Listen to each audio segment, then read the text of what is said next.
Minority leaders recognized for 1 minute. Thank you, Madam Speaker. This week, Democrats are pushing partisan legislation that would change how we conduct elections and how we can speak about political issues. This legislation is the Democrats' most pressing priority. Every single Democrat is a co-sponsor. Democrats made this bill, H.R. 1, which is reserved for the bills the majority thinks is the very most important. Madam Speaker, you know, and those who are watching and those across the country should understand that when you become the majority, you reserve the first 10 numbers for whatever you want them to be.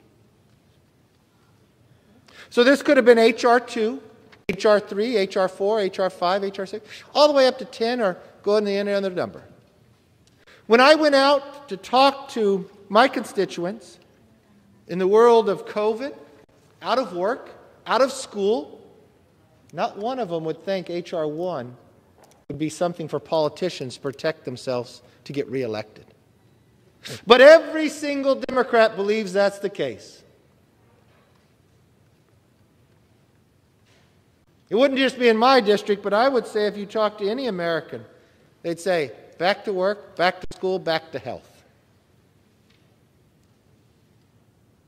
But, Madam Speaker, the priorities here are wrong. But it's not just because the Speaker thinks it's so, because every single Democrat co-sponsored this bill. It was bad when the Democrats introduced it before COVID. It's bad that they prioritized this over the children going back to school, over people going back to work, or making sure every American who wants a vaccine gets one. Nope. It shows the truth, what people think the worst about people in Congress. They prioritize themselves over everything else. Let's understand this bill. After a year of our country suffering through a pandemic, the Democrats' first piece of legislation does not help the millions of students still out of school. It does not help the 10 million Americans who are still unemployed. No, Democrat legislation only helps themselves. Democrats want to use the razor-thin majority not to pass bills to earn voters' trust, but to ensure they don't lose more seats in the next election. Madam Speaker, I know the leadership on the other side predicted that they would win 20 seats. They only lost. I know that this is the most razor-thin majority the Democrats have ever seen in the last 100 years. So I guess that's why it's the top priority for every single Democrat. Now, there's problems with this bill, and let's first understand it. First, H.R. 1 sends public dollars to fund political campaigns. Yes. Can you believe that? The number one priority you got elected to Congress to do, forget everything else, I want to make sure I get more taxpayer money to fund my own campaign. I got to make sure I get reelected. Not that the kids go back to school. Not to distribute vaccines, but to create a slush fund so that politicians can run for reelection. Let me explain it to you. It's in the fine print. Let's say someone donates $200 to preferred candidate.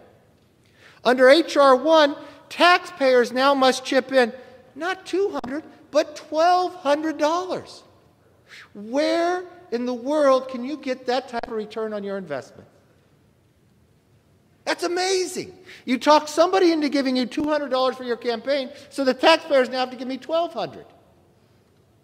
No wonder you made it the most important bill, because it only focuses on you.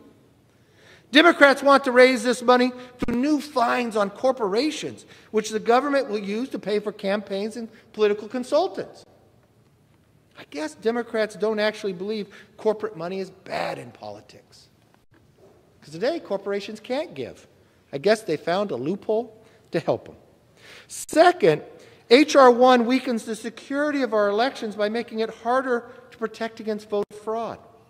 This bill automatically registers voters from the DMV and other government databases, such as food stamps. In most cases, it would prevent officials from removing ineligible voters from the rolls and would make it harder to verify the accuracy of voter information.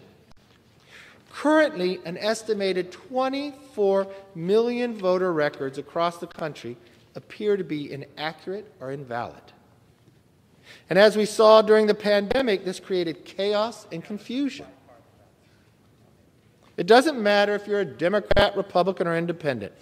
Everyone has a personal story of your friend, your family, your neighbor receiving a ballot they shouldn't have. Every one of those stories erodes the trust in election integrity. Yet under H.R. 1, future voters could be dead or illegal immigrants, or maybe even registered 2 or 3 times. I guess Democrats just don't care as long as they get reelected. Third, H.R. 1 rewrites election law and imposes a one-size-fits-all partisan rules from Washington. Under the Constitution, we generally defer to states and counties to run elections. Democrats want to change that. First, they outlawed Dr. Seuss, and now they want to tell us what to say. They want to remove reasonable debates about early voting, registration, and no-excuse mail-in balloting from the states and counties and resolve them with a single federal solution decided by the whims of Washington. Now, it's not unusual because I know the committee is also looking at, even though someone didn't win an election, they want to appoint somebody different in Congress. They want to stop states from listening to their residents on the very best way to protect ballot integrity, whether it's passing voter ID laws or using basic safeguards like checking their voter rolls against the post office change of address system. And they want to mandate a no-excuse mail-in balloting and 15 days of early voting as the post-pandemic norm.